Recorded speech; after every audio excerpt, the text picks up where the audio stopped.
Hey, what's up, everybody? Craig Perra here, and you are listening to Sex Afflictions and Porn Addictions, a podcast designed to help you create and sustain healthy sexuality and a great life. Why? Because sobriety is not enough. Less than 10% of the solution. I really, honestly, and genuinely think that. Welcome, everybody. I have a really special topic today, a sensitive topic that we're going to talk about. And I want to talk about the biggest concerns that my clients have shared with me over the years about their faith-based programs. And I'm sharing these with you so you can say, hey, this is a gap that I need to plug. Or maybe you don't connect with anything in this podcast and everything is going right for you, and I hope it is. But if you're listening, there's a great chance that that there's an opportunity to strengthen some weaknesses. So let me tell you specifically. So what we're going to talk about today is, number one, why pastors and church leaders themselves are struggling.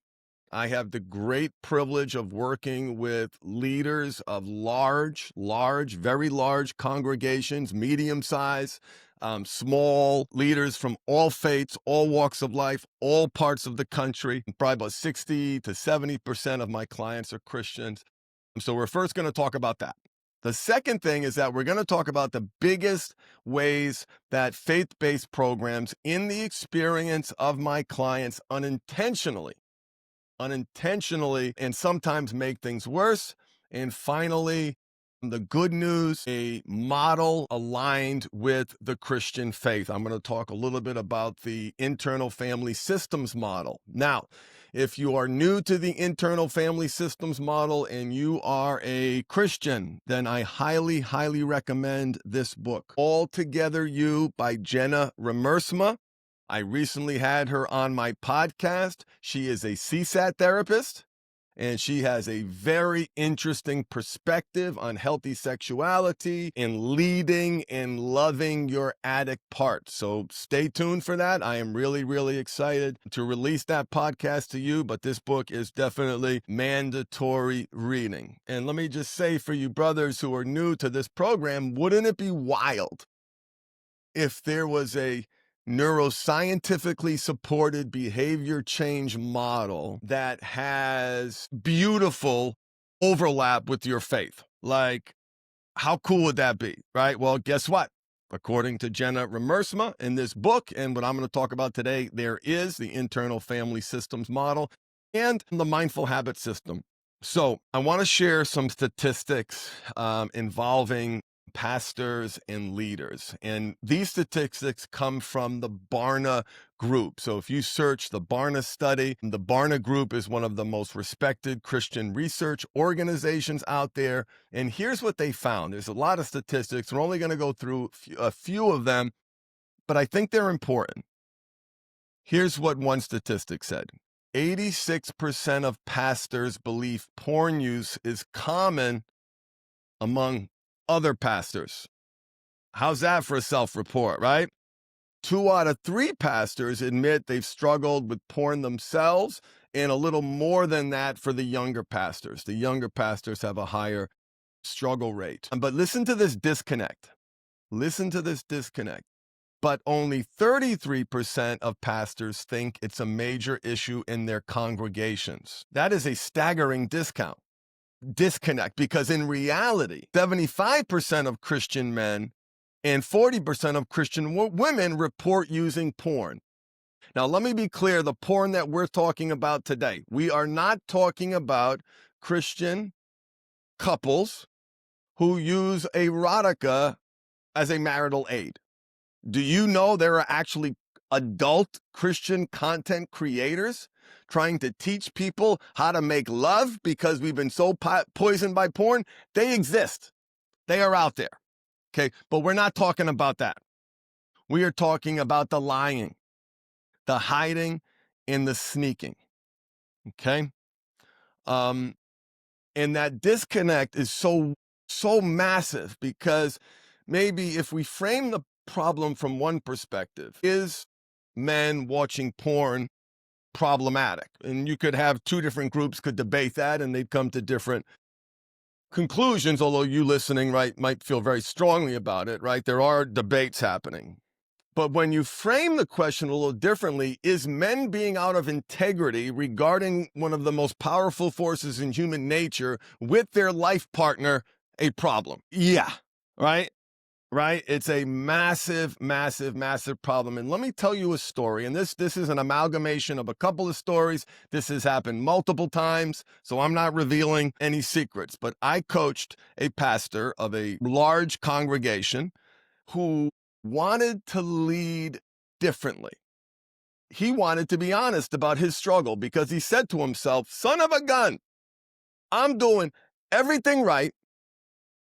I'm trying to do everything right, at least, and I'm struggling. Oh, and by the way, everybody I talk to is struggling. Everybody I talk to feels shame, feels like they're out of integrity, feels like they're not with God. They feels like they're not connected to their partners. We have to address this proactively. Let's fight this head on. Let's fight this with honesty, grace, forgiveness, and love. Let's come up with some evidence-based tools. Let's create some groups. Let's do this. And he was so excited. And guess what? What did the elders say? What did the older members on the board of directors say? They said no. They said, that's your business. Because if you admit your struggle, if you admit that you're struggling with everyone else is struggling with, that will undermine your credibility as a leader. And that statistic is real because when people were asked, would you support a pastor who was honest about him struggling with porn? Most of you said no.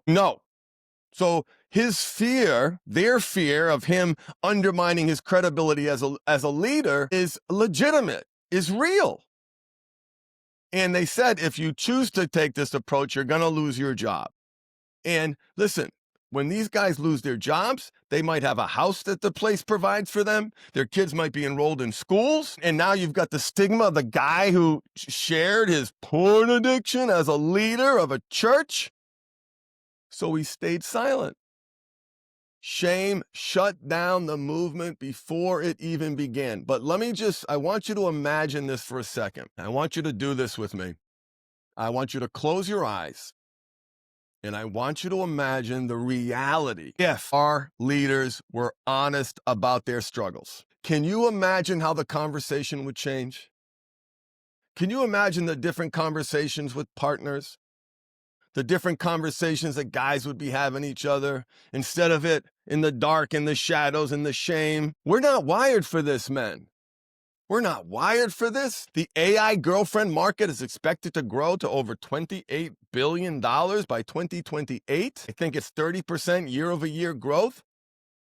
We are not wired for this. And you would think at this point in our history, considering there's only one thing that allows us to reproduce, and that's sex, that we'd be better at talking about it, but we are not. Here we are. So anyway, I have compassion for you religious leaders who are listening to this. I see you. I know how hard it is to be honest. Keep fighting the good fight. And now I want to talk about the criticisms, constructive criticisms that my clients have shared with me over the years in regards to their faith-based programs. Again, this isn't saying my program's better than anybody else's program. The God's honest truth is different people respond to different things, okay? So this isn't about mine's better than theirs. These are the holes that I plug. These are the things that we think are important. So clients say one of the biggest problems with their faith-based programs is that they obsess over what not to do. So don't lust, don't touch yourself. And some of them at their extremes don't even have the thought, okay? But neuroscience is clear.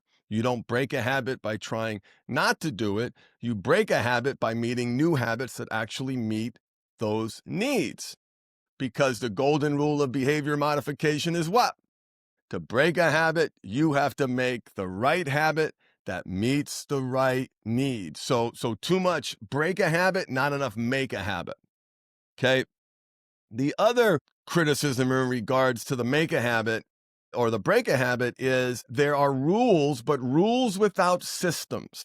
Meaning, James Clear says it in chapter 1, Atomic Habits, right? This is something you must write down and figure out for yourself, embrace it, learn it. You must know this and you must live this reality. We do not rise to the level of our goals. You fall to the level of your systems. It's not about willpower, right? It's about structure and discipline, the different areas in your life that you focus on in order to create the output of choice, healthy sexuality, and a great life. And here's the kicker, right? And why this too much break a habit actually makes things worse, because when you try not to think about something, the stronger it grips you. The more you say don't do it, there's an internal mechanism inside saying do it. And if you don't believe me, it's the old pink elephant test. Close your eyes and try not to think of a pink elephant. You can't, because golden rule of behavior modification number 2, that which you resist persists. And it's why focusing on only what not to do fails. The real change comes from building habits that meet your deepest needs in healthy ways, and you've got the right guardrails in places to keep you on track, right? That's how you retrain your brain, and that's how you create lasting freedom. And you cannot do that when you are too heavy on the break a habit side, okay? And the reason why you can't do that, in summary, because to break a habit, you have to make the right habits that meet the right needs. And number 2, focusing on the negative violates golden rule of behavior modification number 2, that which you resist persists. Okay? And last but not least, we talked about systems. You don't rise to the level of your goals, you fall to the level of your systems. You must be working on building the systems that produce the output of choice over extended periods of time, despite the inevitable challenges that life is going to throw at you. You must have a system, okay? So the second thing that I want to talk about is, the obsession, not the obsession, because they're legitimate obsessions, but let me just say with sobriety and sin. So in what my clients have said, in many of these circles, success only equals one thing: perfect sobriety. But here's the thing, okay? You can white knuckle it for a week, a month, a year, years, and still fail. And the reason for that is because your brain has been trained over years, over decades, since childhood, to use porn as a coping strategy, to use one of the most powerful forces in the human nature to deal with fear, also known as stress, anxiety. Well, we'll add loneliness to that too. Fear of abandonment, not being good enough. So when you're talking about using sex to regulate fear, it's not lust. It's not even about sex. It's about survival. We've got survival instincts kicking in. And here's the thing. When you look at the amount of times that a guy has used porn and masturbation to emotionally regulate since they were a child, you're talking in the thousands, in the tens of thousands. The frequency is so high because it works. It's a very effective coping strategy. There's a way I teach mindfulness. Can you be as mindful doing something else as you are when you are in that tunnel? And so the sin, it's hard to address because there's a simple reality that there is a capacity issue. You really can't help it.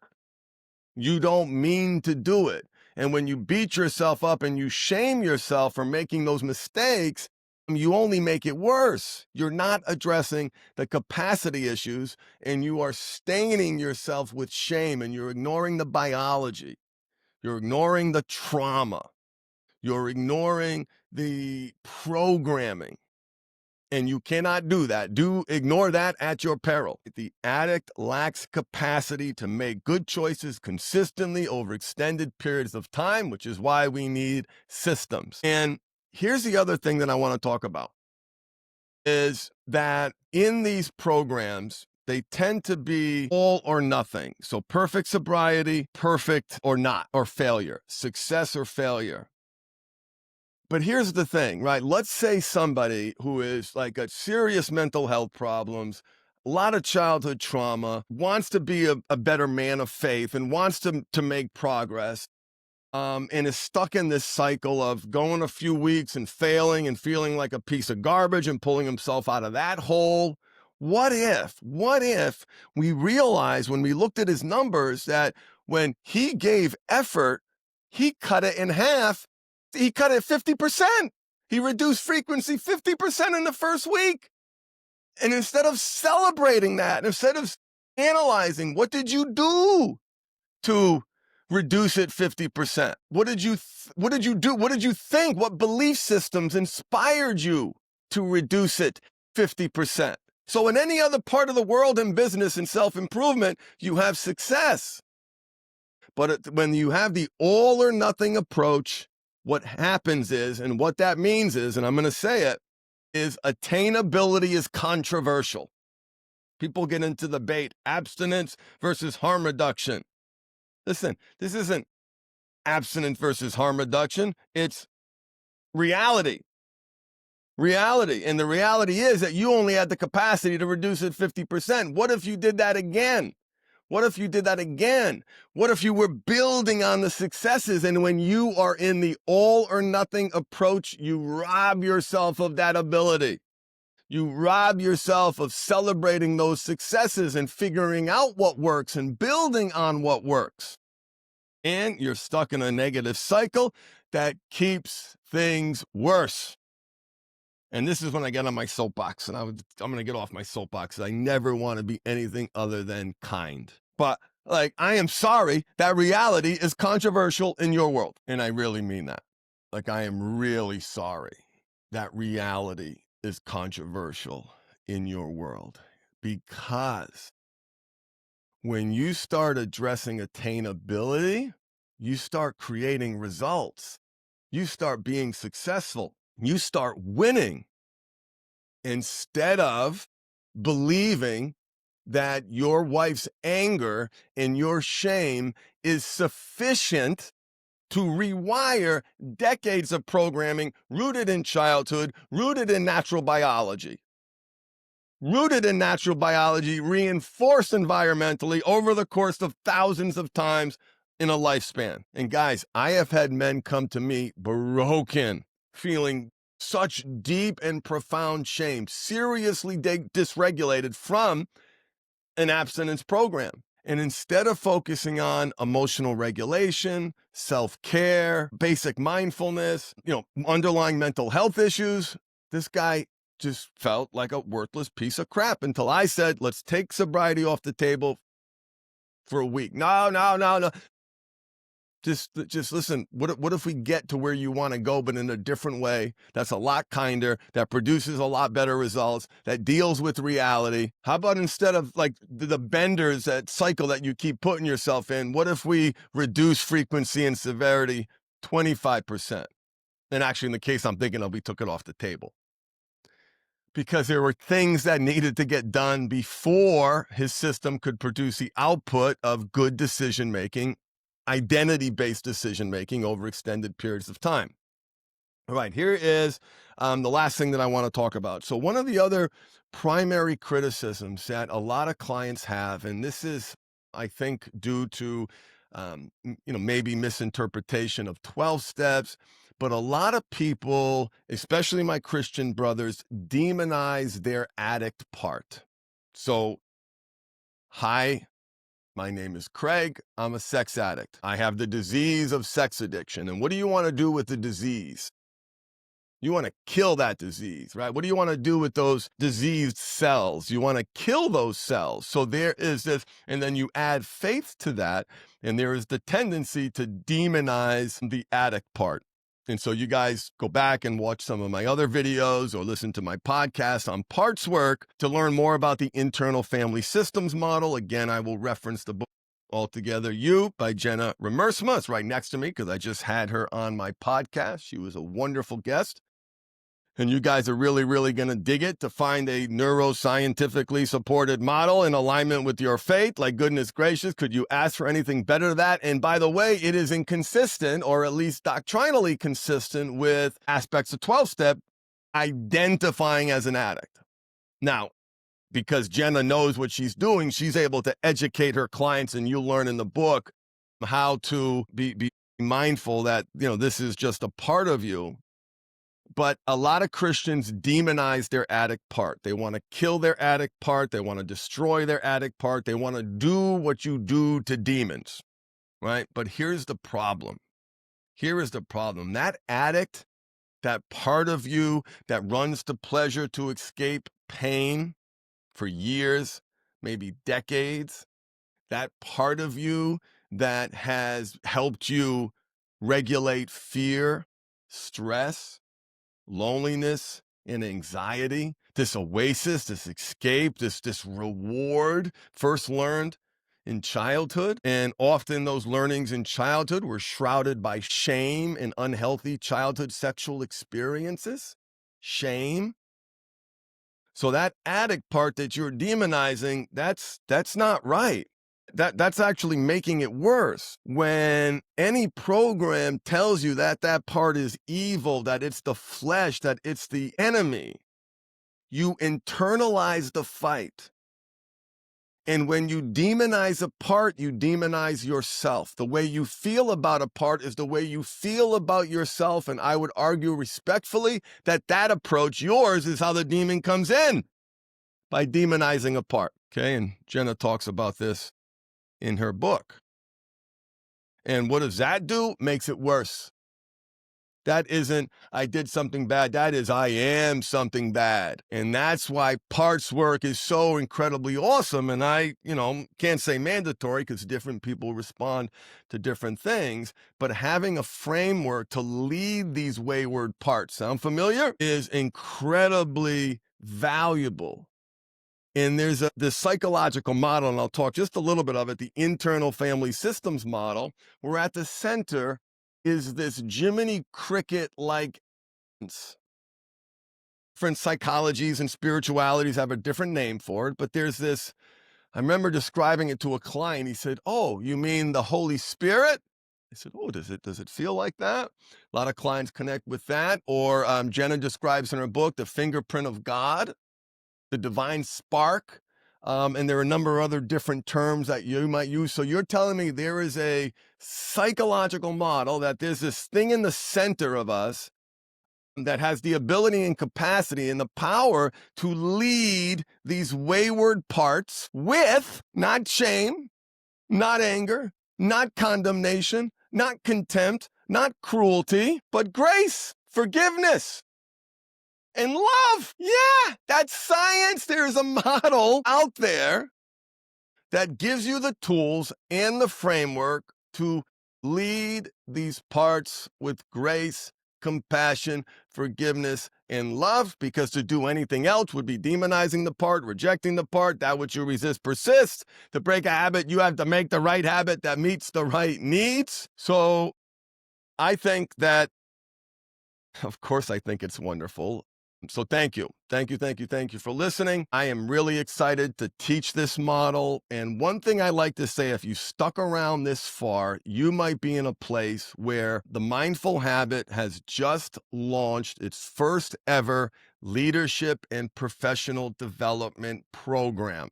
Okay, this is for leaders and leaders who want professional development, have a company that has a professional development budget. I partnered with Brett Perkins, author of the book Paper Cuts, founder of 3X Bold. You can check him out. Experienced, former, business owner, 7-8-figure businesses, all that stuff. But he's got an amazing heart. And he's established in this space, and we have partnered to do a 10-week program. We are doing a 10-week leadership and professional development program.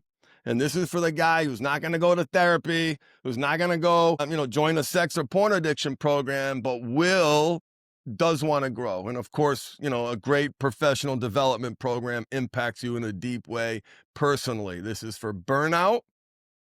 This is for poor coping strategies. So if you're listening to this, and if you are a leader struggling with burnout and poor coping strategies, let me know. Or if you know somebody, the other reason that we've built it in the way that we built it, so people can refer it without revealing that you have this dark secret. So this is an exciting time for Michelle and I. We're really doing some super cool things, and we'll keep you posted around them. So thank you. Thank you for listening. Visit the website, dial the number, leave your name and number, and we'll get back to you, or you can email me at craig@themindfulhabit.com. This kickoff is October 14th. I'm going to put the link in the chat. So I'm super, super excited about that. I have known for over a decade that the mindful habit system had application and could bring great value to leadership and professional development. And then I realized that I've been doing leadership and professional development the entire time. It just happened to have a massive impact on guys' families and healthy sexuality. So check it out. Thank you for listening. Visit mindfulhabithelp.com if you need more help. Remember, embrace your power of choice and feed the right wolf inside you. We'll actually feed both of them. They're important, but you just got to learn to feed it in the right way. Thanks for listening. That's all I got. Good night, everybody. Bye.